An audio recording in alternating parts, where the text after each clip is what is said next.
मित्रों, आज हम आपको बताने जा रहे हैं एक औरत के सत्या और धर्म की कथा। आगे वीडियो में बढ़ने से पहले हमारे चैनल भक्ति सागर 20-23 को सब्सक्राइब कर ले और कथा अच्छी लगे तो वीडियो को लाइक और शेयर करें।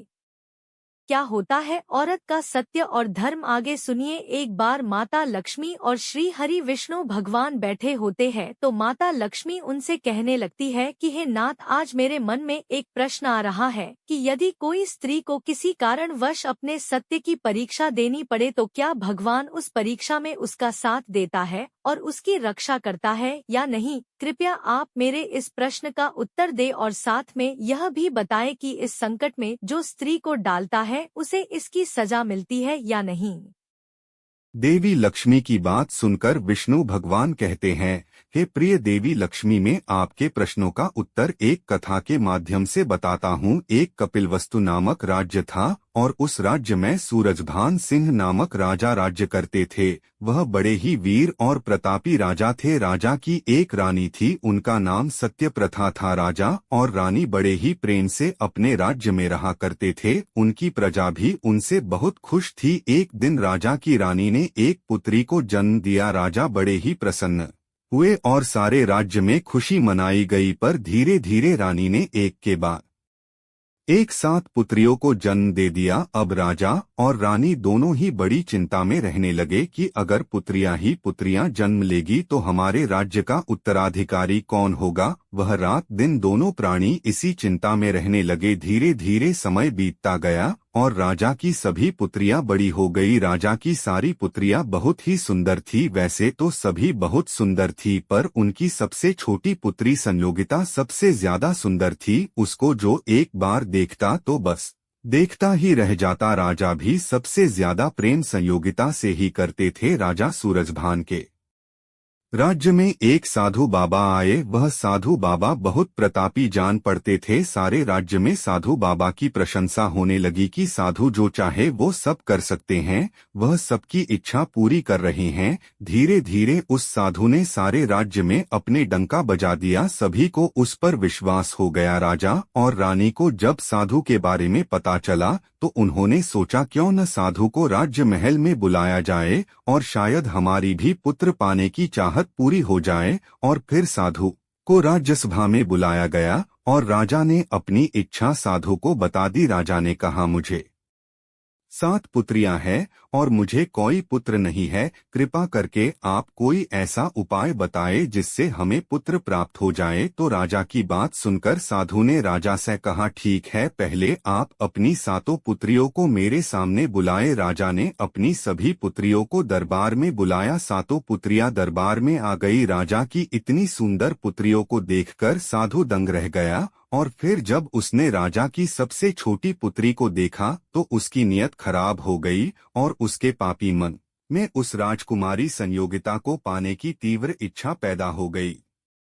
उसने अति सुंदर राजा की पुत्री संयोगिता को देखकर राजा से कहा, अब आपकी सारी पुत्रियां जा सकती हैं। राजा ने सारी पुत्रियों से जाने को कह दिया। सभी पुत्रियां राजदरबार से चली गई। फिर साधु ने राजा से कहा कि आपको पुत्र की प्राप्ति हो जाएगी, पर आपको एक काम करना होगा। राजा ने कहा, मैं सब करने के लिए तैयार हूँ, आप जो बोलेगे मैं करूँगा। इस पर साधु कहने लगा, राजन, तुम्हारी सबसे छोटी पुत्री संयोगिता बहुत ही अभागन है, उसी के कारण तुम्हें पुत्र की प्राप्ति नहीं हो रही है। तुम्हें इस पुत्री का त्याग करना होगा, तभी तुम्हें पुत्र की प्राप्ति होगी। राजा ने साधु की ऐसी बात सुनी तो राजा दंग रह गया। वह सबसे ज्यादा प्रेम संयोगिता से ही करते थे और उसी के बारे में ऐसा सुनकर राजा सोच में पड़ गया। तो साधु बोला, पुत्री तो और भी है, पर पुत्र नहीं है और पुत्र चाहिए तो संयोगिता का त्याग करना होगा। राजा ने साधु की ऐसी बात मान ली और वह संयोगिता का त्याग करने के लिए तैयार हो गया। उसने साधु से कहा, साधु महात्मा, मुझे कैसे करना होगा संयोगिता का त्याग, आप ही बताए तो।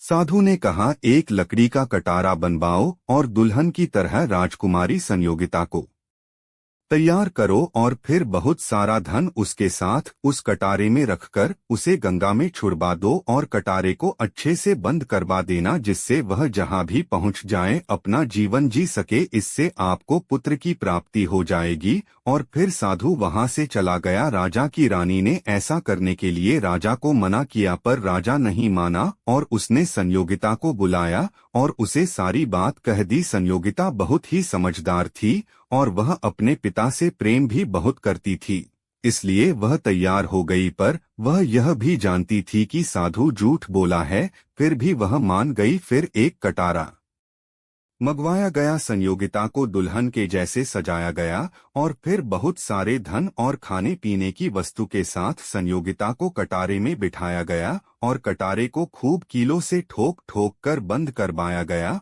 और फिर उस कटारे को सैनिकों से गंगा में प्रवाहित करा दिया गया। अब संयोगिता का कटारा गंगा में बहता चला जा रहा था। धीरे धीरे वह कटारा बहुत दूर निकल गया और बीच में नदी के किनारे पर एक पेड़ से सट गया और पेड़ से सटने के कारण वह आगे नहीं बह सका। रास्ते में वही किसी दूसरे राज्य के युवराज शिकार खेलने के लिए अपने सैनिकों के साथ आए हुए थे और उन्हें प्यास लगी, तो उन युवराज ने अपने सैनिकों से कहा, जाओ सामने नदी है सो जाकर पानी भर लाओ। युवराज के आदेश पर सैनिक पानी लेने के लिए नदी पर गए। वहां उन्होंने पानी भरा और वापस आने लगे तो एक सैनिक की नजर उस कटारा पर पड़ गई। फिर सभी सैनिक युवराज के पास आते हैं और युवराज को पानी पिलाते हैं।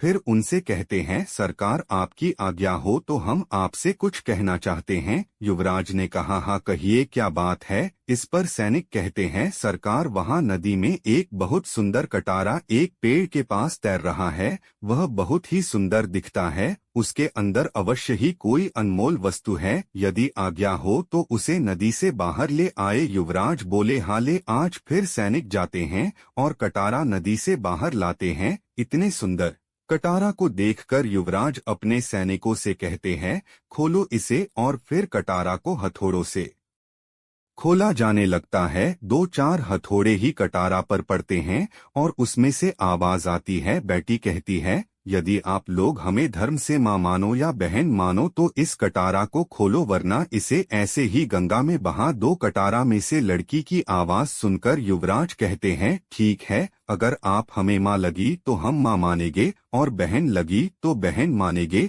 और यदि हमें अपनी पत्नी बनाने योग्य लगी तो हम अपने धर्म से आपको अपनी पत्नी बनाएंगे। संयोगिता युवराज की बात सुनकर कटारा खोलने के लिए हाँ कर देती है। फिर कटारा खोला जाता है और कटारा में से इतनी सुंदर राजकुमारी को देख युवराज बहुत प्रसन्न हो जाते हैं और उनसे कहते, हम आपसे विवाह करेंगे। इस संयोगिता भी इतने सुंदर युवराज को देखकर मन ही मन बहुत खुश होती है और उनसे विवाह के लिए हाँ कर देती है। इस पर युवराज राजकुमारी से पूछते हैं, आप इतनी सुंदर हैं और किसी राज्य की राजकुमारी लगती है, फिर आपको इस प्रकार कटारा में बंद कराकर नदी में क्यों बहाया गया? आखिर ऐसा क्यों हुआ? इसका क्या कारण है? तो संयोगिता युवराज को सारी कहानी सुना देती है कि उस साधु के कारण हमारे साथ ऐसा हुआ है। हमारे पिता जो इतने बड़े राज्य के राजा है, पुत्र पाने की चाहत में हमारे पिता ने ऐसा किया। इतने बड़े राज्य के राजा है, फिर भी साधु की बातों में आ गए। राजकुमारी की सारी बात सुनकर युवराज समझ जाते हैं कि उस साधु के मन में क्या है। युवराज फिर अपने सैनिकों से कहते हैं,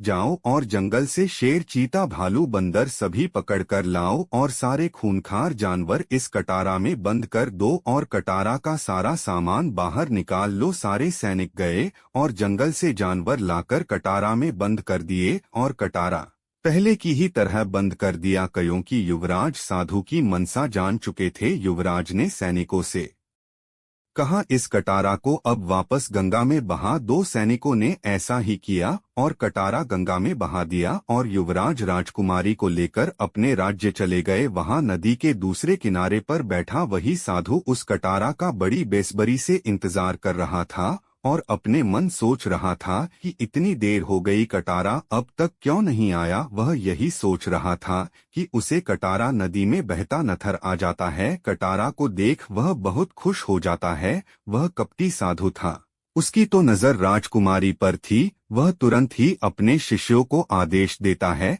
जाओ और कटारा नदी से बाहर निकालो और इसे ले जाकर आश्रम में 7 खंड नीचे रखवा। 2 शिष्य गए और कटारा को ले जाकर 7 खंड नीचे रख दिया और वापस आ गए। फिर साधु ने शिष्यों से कहा, जब हम इस कटारा के पास जाए तो 7 खंडों के दरवाजे अच्छे से बंद कर देना। हम भी कहे दरवाजा खोलने को तो सुबह से पहले दरवाजा नहीं खोलना, फिर हम तुम्हें बहुत सारा धन देंगे। साधु जैसे ही 7 खंड नीचे कटारा के पास गया, शिष्यों ने 7 खंडों के दरवाजे बंद कर दिए और साधु इतना खुश था वह मन संयोगिता को अपना बनाने की भाव वासना में डूब जाता है और कटारा खोलने लगता है।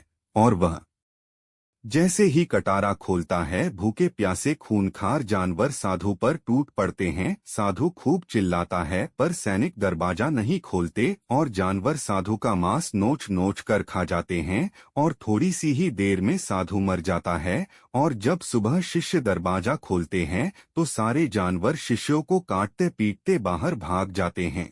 फिर विष्णु भगवान लक्ष्मी जी से कहते हैं, देवी अब आपको आपके प्रश्नों के उत्तर मिल गए होंगे। आपका पहला प्रश्न था कि क्या भगवान स्त्री के सत्य और धर्म की रक्षा करता है, तो हाँ, राजकुमारी संयोगिता को कटारा से बाहर निकालने के लिए ही युवराज को मैंने प्यास लगाई थी, जिससे संयोगिता साधु से बच सके। और दूसरा प्रश्न के पापी को उसके पाप की सजा कैसे मिलती है, साधु की बुरी नीयत के कारण ही उसका मांस जानवरों ने चीथा। इसका अर्थ राजा बेटी राजघर और बाबा बांदर खाए। इस प्रकार यह कथा समाप्त हुई। आगे आशा करते हैं कि आप सभी मित्रों को हमारी वीडियो पसंद आए तो वीडियो को लाइक और चैनल को सब्सक्राइब अवश्य करें। धन्यवाद मित्रों।